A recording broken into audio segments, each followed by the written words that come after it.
अक्सर लोग समझते हैं कि याजूज और माजूज कोई राक्षस हैं या एलियंस हैं, लेकिन हकीकत यह है कि वो इंसान ही हैं।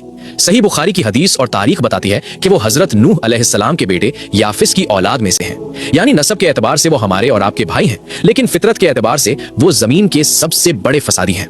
उस दौर में दो पहाड़ों के बीच बसी हुई बस्तियों का हाल ये था कि जब याजूज माजूज पहाड़ों के पीछे से निकलते तो तबाही मचा देते। वो खेतों को जला देते, जानवरों को जिंदा खा जाते और जो इंसान सामने आता उसे बेरहमी से कत्ल कर देते। उनका जिस्मानी ढांचा बहुत मजबूत था और उनकी तादाद इतनी ज्यादा थी कि उनका मुकाबला करना किसी आम लश्कर के बस की बात नहीं थी।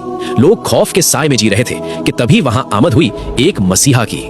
वो मसीहा थे हजरत जुल्करनैन रज़ियल्लाहु अन्हु। अब यहाँ एक बहुत बड़ा सवाल आता है, क्या वो नबी थे या बादशाह? ज्यादातर उलमा और मुफस्सिरीन की राय है कि वो नबी नहीं बल्कि एक नेक और आदिल बादशाह थे जिन्हें अल्लाह ने विलायत का मकाम दिया था।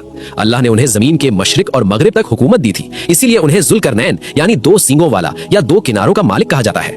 अल्लाह ने उन्हें हर तरह का इल्म और इंजीनियरिंग सिखाई थी। अपने सफर के दौरान हजरत जुल्करनैन उस जगह पहुंचे जहां दो ऊंचे पहाड़ यानी सद्दैन थे।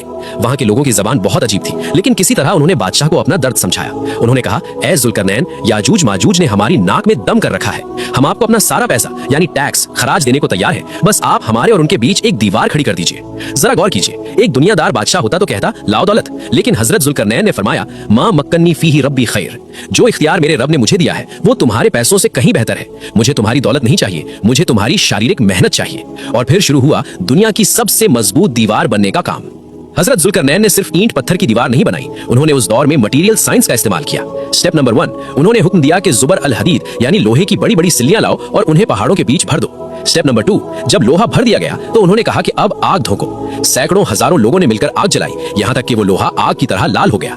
स्टेप नंबर 3, जब लोहा गर्म होकर फैलने लगा तो उन्होंने उस पर कितरा यानी पिघला हुआ तांबा डलवाया।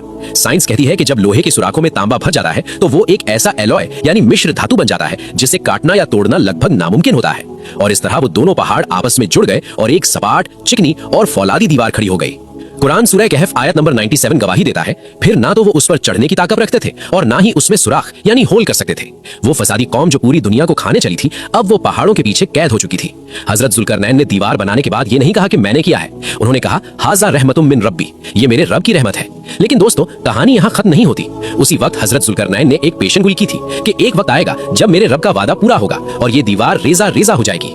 आज हजारों साल बीत चुके हैं। हदीस में आता है कि वो रोज उस दीवार को खोदते हैं। तो सवाल ये है कि अगर वो रोज खोदते हैं तो अब तक बाहर क्यों नहीं आए? क्या दीवार कमजोर हो चुकी है? और वो कौन सा एक लफ्ज है जो जिस दिन उन्होंने बोल दिया उस दिन वो हमारी दुनिया में दाखिल हो जाएंगे? जानिए एपिसोड 2 में। अगर आप इस सीरीज का अगला हिस्सा देखना चाहते हैं तो कमेंट में लिखें या अल्लाह रहम फरमा या नेक्स्ट पार्ट, और इस जानकारी को शेयर जरूर करें।